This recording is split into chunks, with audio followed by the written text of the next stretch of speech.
Sorry, everyone still copying? Okay.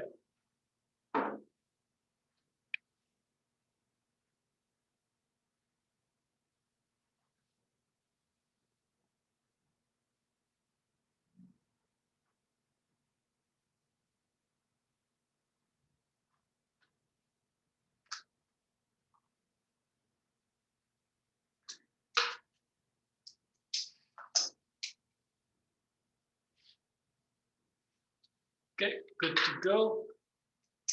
Oh, Gary, good question. Phone call will be to the tower. All right, so in the Canadian flight supplements, you will have the tower's number for emergency use only. Right? So you can call the tower, tell them where you are, and they'll tell you what to do over the phone. Class D.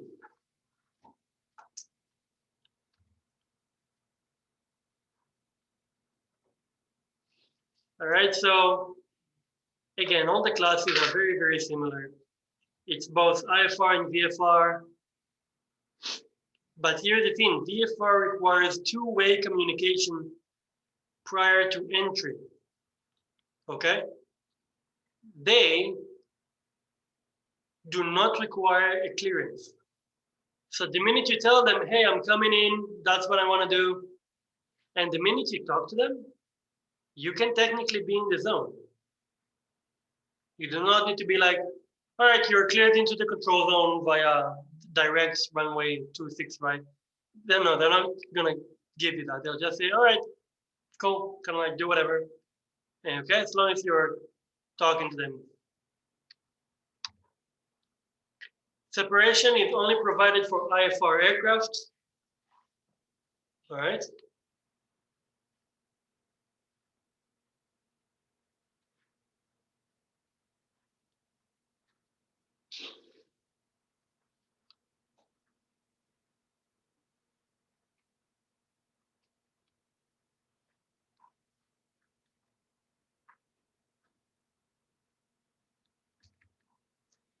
And class D will revert to a class E after hours. Okay.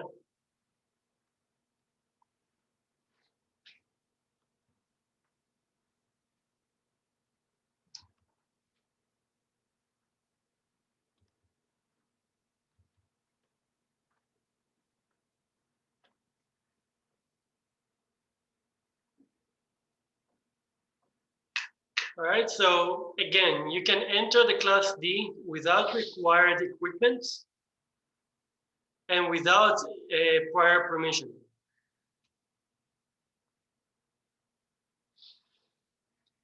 Sorry, if you don't have a two-way radio, that you're required to talk to them first, right?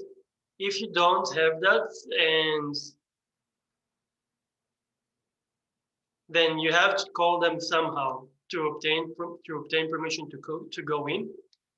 But some airspaces in Class D require a transponder, some don't. Mode C or mode A or any of that stuff. Okay,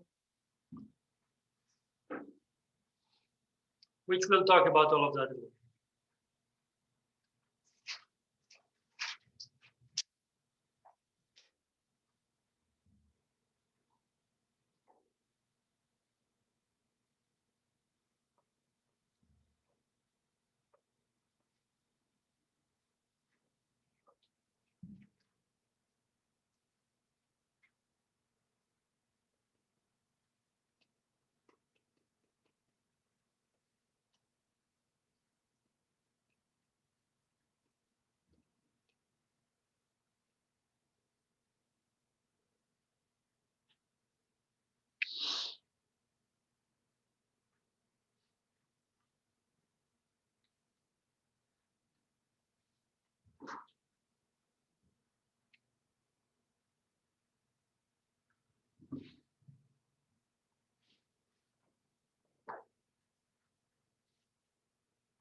Okay, cool. So they put here a picture to show the Class D airspace on the map, right? Class D airspace, what is this?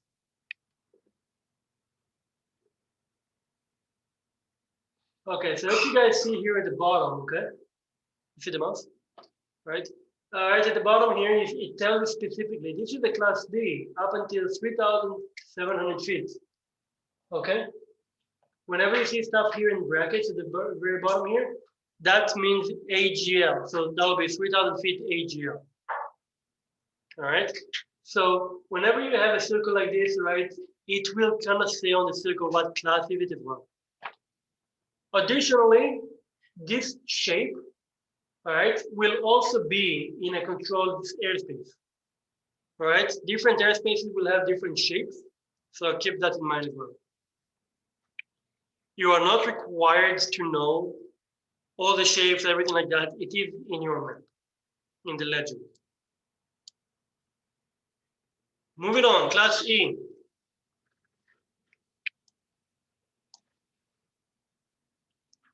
This exists when there is no need, when there is a need for a controlled airspace,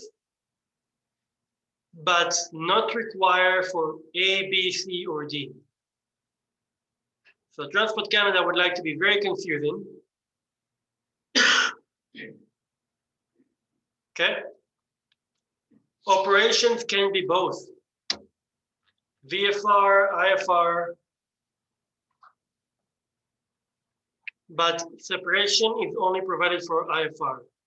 Does anyone know why separation is only for IFR for most of the time? Christina, do you know?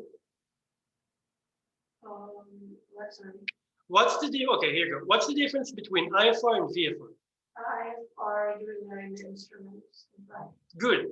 So why would they only give you traffic separation for IFR? Why would they not give it to VFR? Because for VFR, you can see the traffic. Yeah, you could see. Exactly. Make sense? So for IFR, traffic will always be given, separation will be provided, everything traffic-wise provided. Okay? There is no real special requirements. Some of them do require mode C transponder if specified. All right?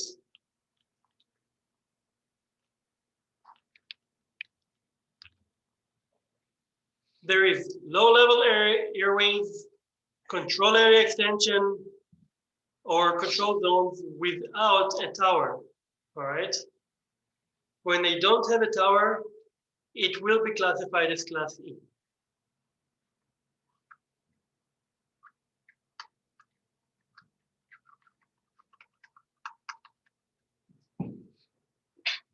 Bless you.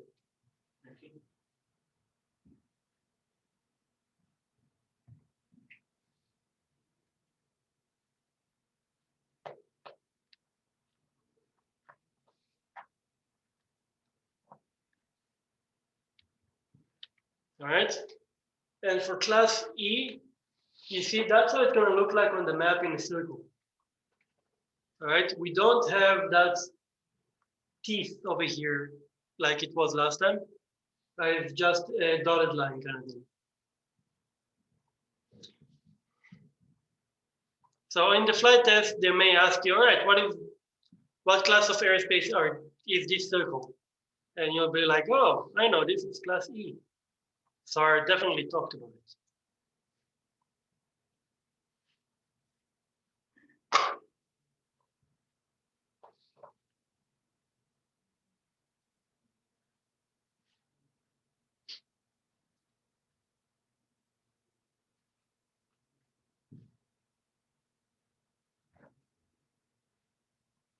On a random note, looking at Christina's hands, I always wonder if astronauts have IFR or VFR, because they are seeing the Earth from space.